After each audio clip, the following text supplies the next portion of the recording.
Prime Minister Temesgen Turuna engaged in a high-level discussion with the Prime Minister of Azerbaijan, Ali Sadov, in the national capital, Baku.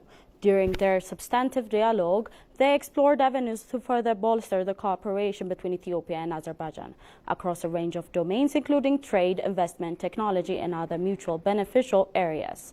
Meanwhile, the Federal Housing Corporation of Ethiopia and the Azerbaijan Housing Development Agency has reached an agreement to collaborate on housing development initiative. It was highlighted that the Azerbaijan Housing Development Agency constructs houses with the government-backed investment financing. As a result, it plays a crucial role in stabilizing the market by offering houses to Azerbaijan citizens at a discount rate of 30% to 40% below market prices. Furthermore, it has been affirmed that the Azerbaijan Housing Development Agency will impart its expensive expertise to Ethiopian Federal Housing Corporation as part of the latter's ongoing endeavors to stabilize the real estate market in the country.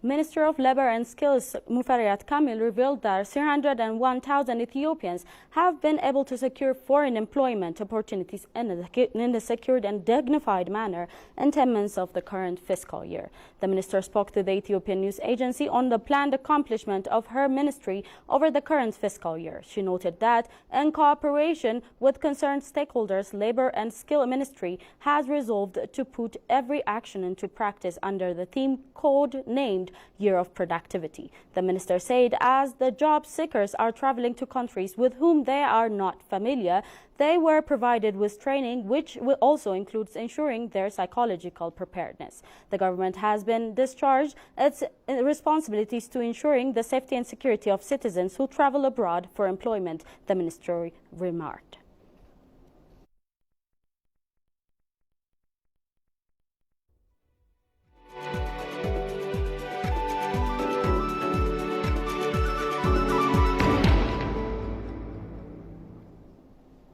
Trade and Regional Integration Minister Gebreመስቀል Çağlar and Turkish Ambassador to Ethiopia Barak Baran discussed ways to enhancing trade relations between the two countries. Minister Çağlar emphasized on narrowing the trade gap and the need to increase Ethiopian agricultural exports to Turkey.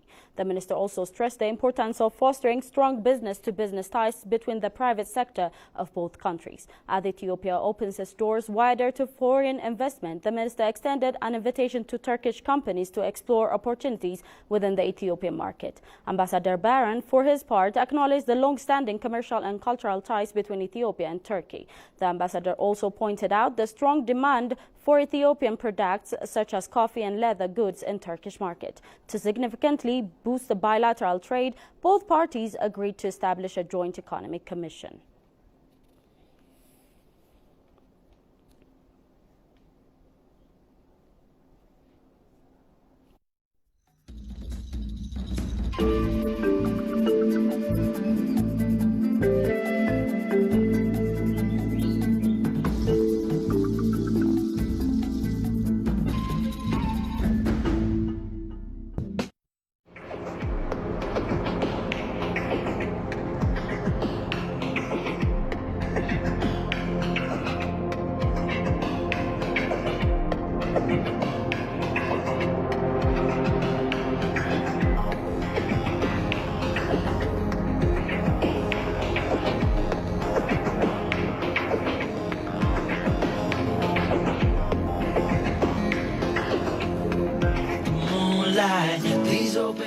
Good morning once again from beautiful sunshiny Mozambique.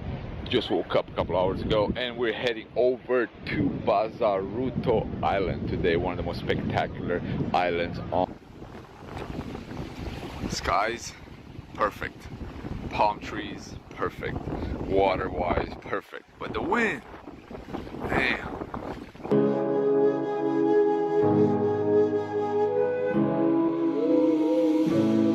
Silence fades into the night. Coyotes sing at the moonlight. These open highways are calling our name. Now through the grass, we're snowshoes on. Look at this. It looks like you're going from pure desert to an oasis of palms, date palms that is.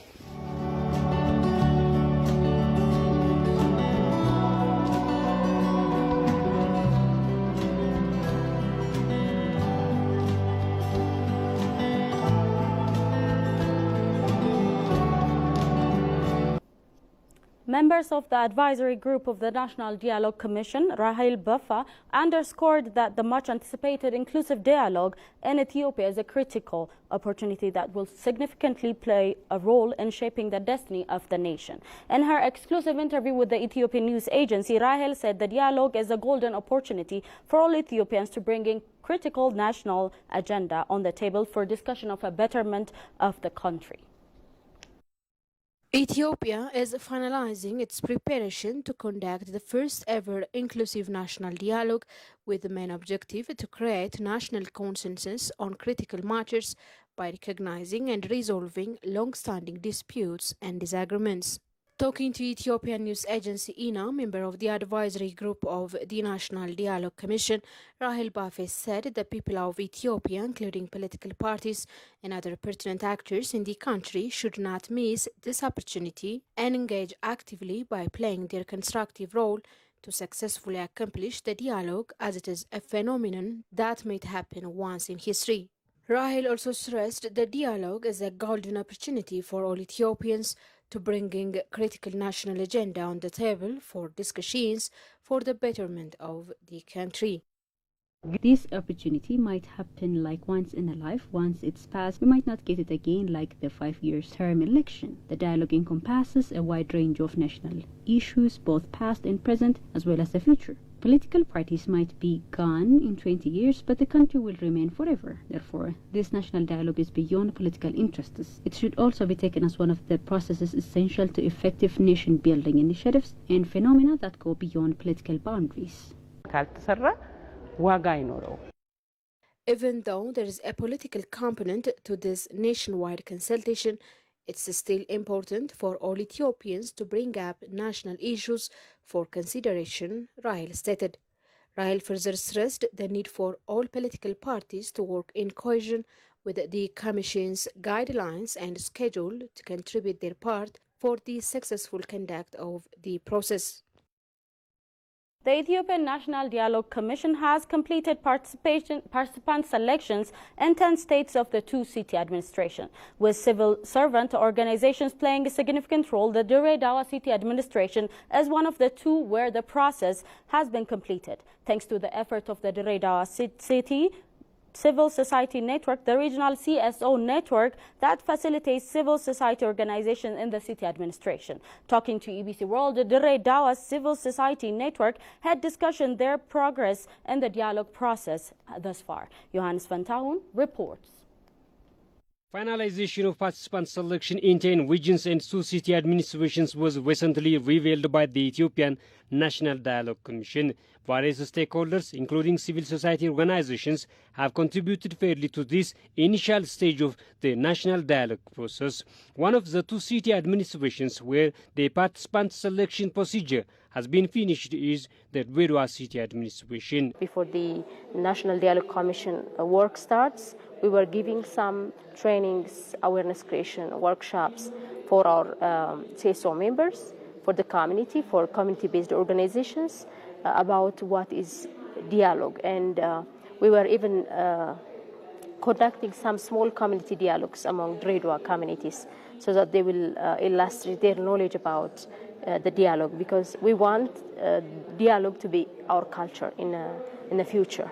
So far, we've been doing a lot with Ethiopian National Dialogue Commission because after all, our core objectives are creating social cohesion, peaceful coexistence between the community. So when this National Dialogue Commission came to existence, we've been doing a lot with the commission. So they select their participant from Dire Dawa, so our network members we help them selecting those participants. Speaking about the agenda selection process they have been through in Redwa, Nasanet disclosed that the society is eager to bring the issue of absence of peace to the topmost lists. Redwa has 38 rural qabalis and 8 town qabalis. So the people who came from all these qabalis, they have the same pressing issue. They were really concerned about the peace, because nothing is valuable without peace.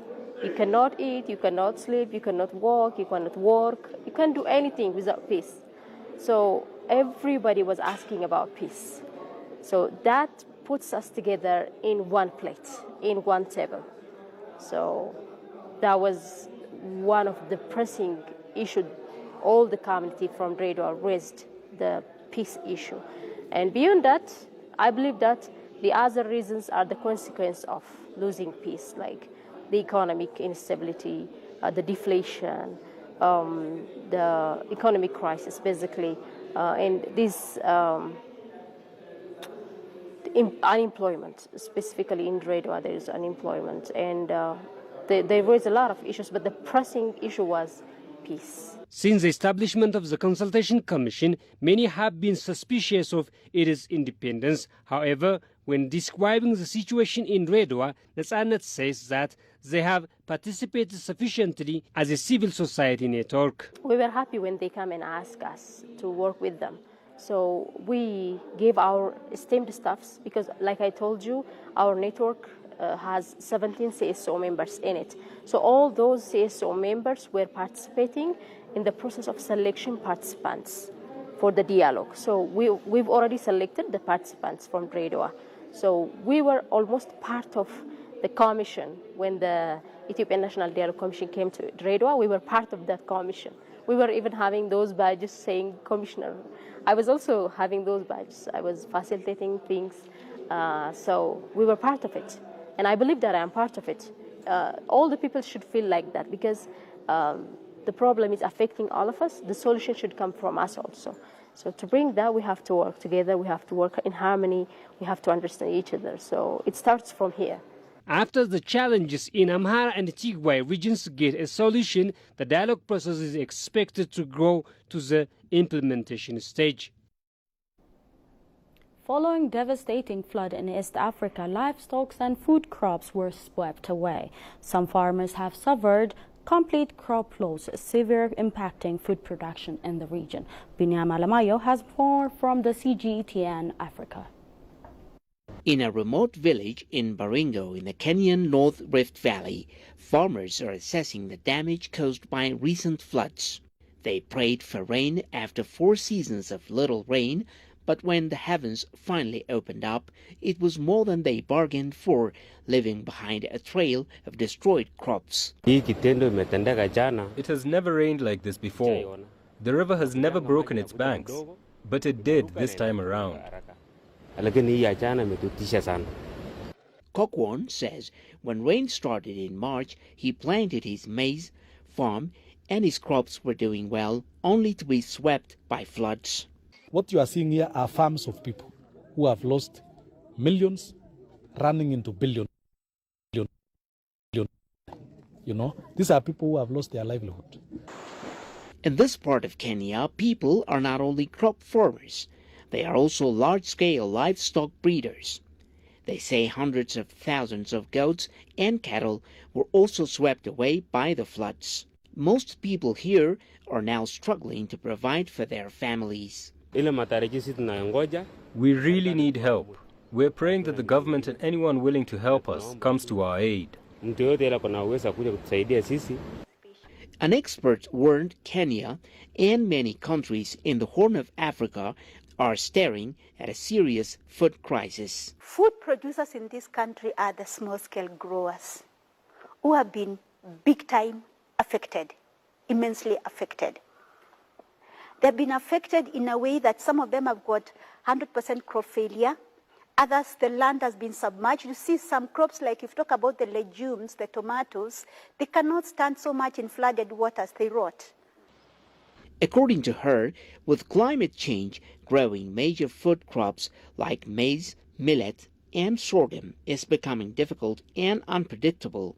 Traditional crops like yam, cassava, sweet potato, and pumpkin are slowly vanishing from the diet of many households. Kiru says Horn of Africa nations must now adapt and embrace sustainable farming methods. I don't know why we have to keep relying on the rains, which now become destructive. I think what you're learning is that we may, in future, just farm before the rains, and the rains come, you're like, let's wait and see. Growing of crops and tendering crops should be continuous, not waiting for the rains. And it's a high time we embraced technology and climate smart farming so that we can continuously keep on producing crops and food. The UN Food and Agriculture Organization reported that climate fluctuations and extreme weather events such as floods, storms, and droughts significantly contributed to global hunger and malnutrition in 2021. The percentage of low and middle income countries experiencing climate extremes increased from 76% to 98% between the year 2000 and 2020. Thank you for tuning into EBC World, the voice of Pan-Africanism. Before I go, recap of the top stories once again. Ethiopian National Dialogue Commission completes participant selections in 10 states.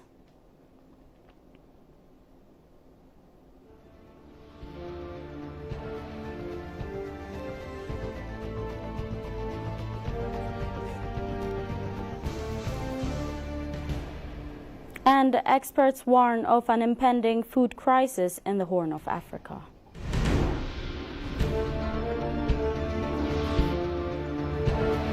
Thank you for tuning into EBC World. That's all we had for today. With the news for the hour, it was me, Magdalena Isayum. Goodbye.